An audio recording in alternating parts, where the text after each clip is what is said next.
ઝી 24 કલાકના અહેવાલની જોરદાર અસર 700 કરોડ વસૂલવા એએમસીમાં દોડધામ મચી છે। જનતા પાસેથી 6 રૂપિયા વસૂલનાર એએમસીની હવે આંખો ખુલી।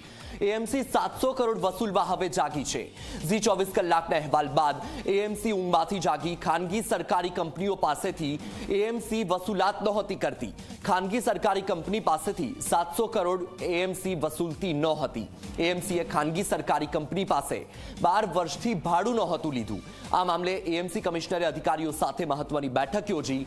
ઇજનેર, એસ્ટેટ અને ટેક્સ વિભાગના અધિકારીઓ સાથે બેઠક કરી। ઇજનેર વિભાગ તો વન ટાઈમ ચાર્જ વસૂલી રહ્યું છે। ટેક્સ એસ્ટેટ વિભાગ વસૂલાત કરવામાં નિષ્ક્રિય છે। ટેક્સ અને એસ્ટેટ વિભાગ વિસ્તૃત તપાસ કરવા માટે સૂચના આપશે તો ટૂંક સમયમાં વસૂલાત પ્રક્રિયા શરૂ કરવા માટેની પોલિસી નક્કી થશે। સૂત્રો પાસેથી જે માહિતી મળી રહી છે, સમગ્ર વિષયમાં સ્માર્ટ સિટી વિભાગનો પણ રોલ મહત્વનો રહેશે। 700 કરોડથી વધુ વસૂલવા તમામ વિકલ્પ ચકાસવા માટેની સૂચના અપાઈ છે। ઓનલાઈન સિસ્ટમનો કેવો ઉપયોગ કરી શકાય તે માટે પણ સૂચના।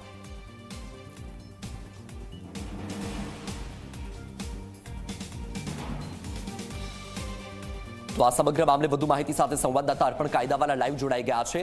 અર્પણ, જે રીતે ઝી 24 કલાકે આ અહેવાલ પ્રસારિત કર્યો હતો, હવે અહેવાલની જોરદાર અસર જોવા મળી છે।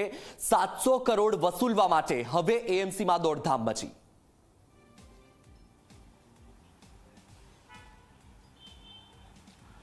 વત્સલ, જે પ્રમાણે ગઈકાલે એક્સક્લુઝિવ અહેવાલ સાથે ઘટસ્ફોટ કર્યો હતો કે પાછલા 12 વર્ષથી અમદાવાદ શહેરમાં જે વિવિધ કારણોસર રોડ ખોદવામાં આવી રહ્યા છે, પછી તે સરકારી એજન્સીઓ હોય કે ખાનગી એજન્સીઓ હોય, પોતાના ગેસ લાઇન હોય, કેબલ ફાઇબર ઓપ્ટિક્સ હોય કે પછી વીજ લાઈનો હોય, આ નાખવા માટે તેમને કોર્પોરેશનને ચાર્જ ચૂકવવાનો હોય છે વન ટાઈમ, જે તંત્ર વસૂલી રહ્યું છે। પરંતુ આ ઇન્સ્ટોલેશન બાદ તેમને વાર્ષિક ભાડું ચૂકવવાનું હોય છે ને જેનો ચાર્જ પણ પ્રતિ રનિંગ ફૂટ વિવિધ હેતુઓ માટેનો નક્કી કરવામાં આવેલો છે। પરંતુ નક્કી કર્યા બાદથી લગભગ 12 વર્ષ થવા આવ્યા, આજ દિન સુધી આવી કંપનીઓ પાસે કોઈપણ પ્રકારનું ભાડું જ નથી વસૂલવામાં આવ્યું અને જે પ્રમાણેનો એક અંદાજિત આંકડો મળી રહ્યો છે, આ આંકડો 700 કરોડનો છે અને તે વધી પણ શકે છે। એટલે આ અહેવાલનો જે ઘટસ્ફોટ ગઈકાલે ઝી 24 કલાકે કર્યો તે બાદ કોર્પોરેશન તંત્રમાં મ્યુનિસિપલ કમિશનરે આખા અહેવાલની ખૂબ જ ગંભીર નોંધ લીધી છે। તે બાદ સૂત્રો પાસેથી મળતી માહિતી મુજબ તાત્કાલિક કમિશનરે એસ્ટેટ વિભાગ, ટેક્સ વિભાગ અને ઇજનેરના સંબંધિત ઉચ્ચ અધિકારીઓને તાબડતોડ પોતાની ચેમ્બરમાં બોલાયા હતા અને આ મામલે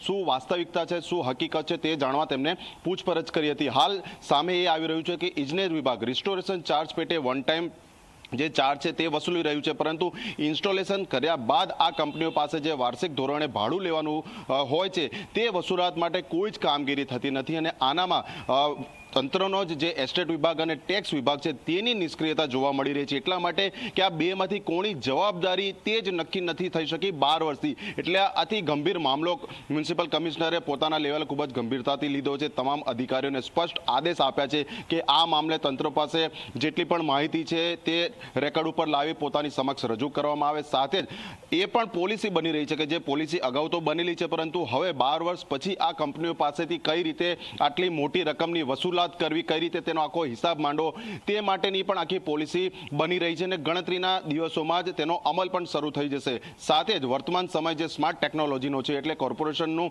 મહત્તમ તંત્ર સ્માર્ટ સિટી અંતર્ગત આવે છે, તો આ વસૂલાત માટેની પ્રક્રિયામાં સ્માર્ટ સિટી વિભાગનો કઈ રીતે ઉપયોગ કરી શકાય, વધુમાં વધુ ટેકનોલોજીના કયા કયા વિકલ્પ તેમની પાસે ઉપલબ્ધ છે, આ તમામ વિકલ્પો ચકાસવા માટે પણ કમિશનરે સૂચના આપી છે।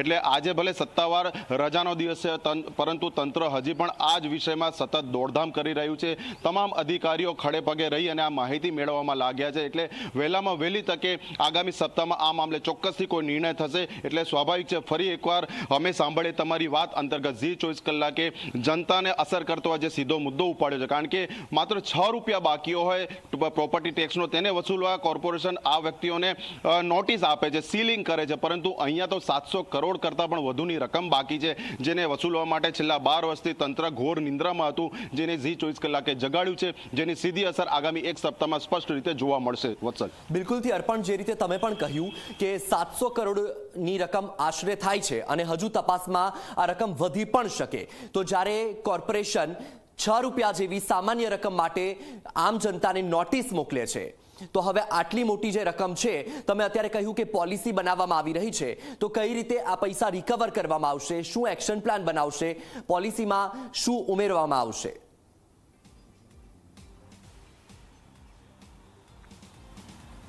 વત્સલ, હાલ તંત્રનું ફોકસ એ જ બાબત પર છે, કારણ કે દંડ વસૂલવો. માનો કે આરસીસીના રોડ પર ખોદકામ થાય તો પ્રતિ ચોરસ ફૂટ છે, પ્રતિ સ્ક્વેર મીટર છે, જુદા જુદા ધારાધોરણ નક્કી કરીને ભાડું નક્કી પણ કરવામાં આવ્યું છે કે આ રીતે વસૂલાત કરવી, પરંતુ તે વસૂલાયું જ નથી. હવે આ વાતને 12 વર્ષ થઈ ગયા છે. વર્ષ 2012માં આ નીતિ બની, સ્ટેન્ડિંગ કમિટીએ ઠરાવ રૂપે તેને મંજૂરી આપી, પરંતુ મ્યુનિસિપલ કોર્પોરેશનનો જે તંત્ર છે આખું, કોઈ એક વિભાગ નહીં, આખા તંત્રની જ વાત કરીએ તો આ મામલે વસૂલાત કરવા કોઈ ગંભીરતા દાખવી જ નથી. વસૂલાત કરે કોણ? એસ્ટેટ વિભાગ કરે કે ટેક્સ વિભાગ કરે? એટલે જે જવાબદારી જ નક્કી જ નથી. એટલે હાલ તંત્ર માટે સૌથી પેચીદો પ્રશ્ન એ જ છે કે વસૂલાત કરવા માટે કયા વિભાગ ઉપર પ્રથમ તો જવાબદારી નક્કી કરવી.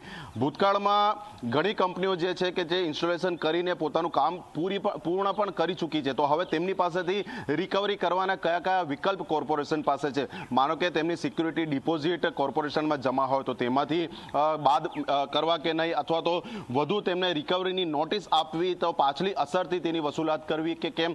ટેક્સ વિભાગમાં તેની એન્ટ્રી કરી અને તેમનું જે આખું એકાઉન્ટ હોય છે તેનામાં બાકી તરીકે દર્શાવવું કે કેમ? એવી નાની નાની ઘણી એવી બાબતો છે, જુદા જુદા ઘણા વિસ્તૃત મુદ્દા છે કે જેની છણાવટ હાલમાં મ્યુનિસિપલ કમિશનર લેવલે થઈ રહી છે.